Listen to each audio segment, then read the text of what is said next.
les enfants, nous allons observer d'un peu plus près le corps de la chenille, avant sa métamorphose.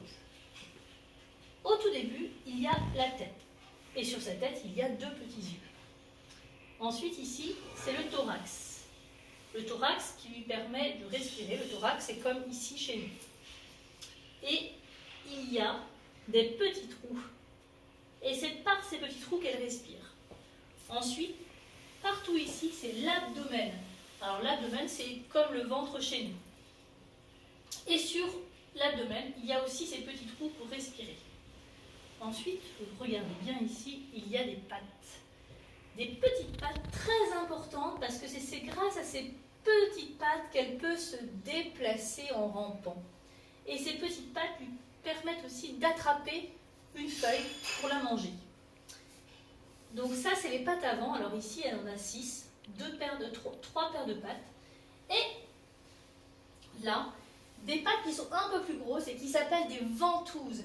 La ventouse, elle permet à la chenille de rester bien accrochée à la branche ou à la tige de la feuille.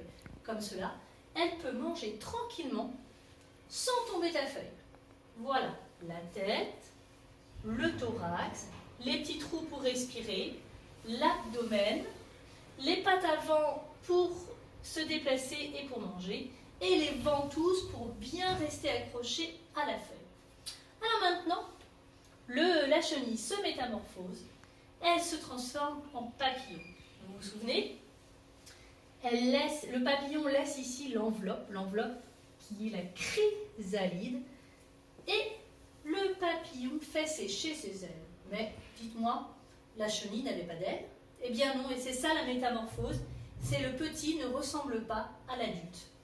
Alors le papillon, il a 2 ailes, donc il se déplace en volant.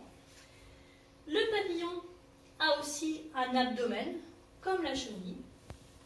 Il a un thorax, il a une tête et il a 2 gros yeux noirs, de chaque côté.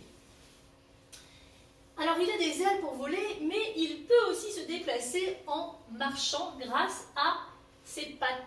Et le papillon, il a 6 pattes, 3 paires de pattes.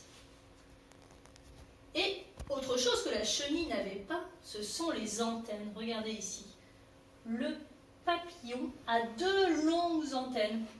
Alors à quoi servent ces antennes ? Eh bien l'antenne du papillon, c'est comme le nez chez nous. Ça lui permet de sentir et de respirer les fleurs pour savoir si c'est une bonne fleur ou pas à manger. Et alors justement, alors comment il mange le papillon ? Eh bien le papillon, il ne mange pas vraiment grâce à sa longue trompe, sa trompe qui se déroule et qui s'enroule. Eh bien le papillon aspire le nectar des fleurs. Je vous avais expliqué, le nectar, c'est ce qu'il y a à l'intérieur de la fleur.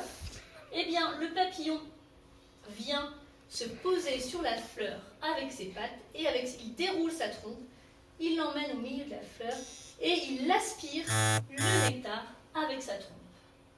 Alors, les ailes, l'abdomen, le thorax, la tête, les antennes, les pattes et enfin la trompe. Et voilà, notre papillon est prêt à s'envoler et à aller butiner les fleurs. Voilà! À bientôt les enfants!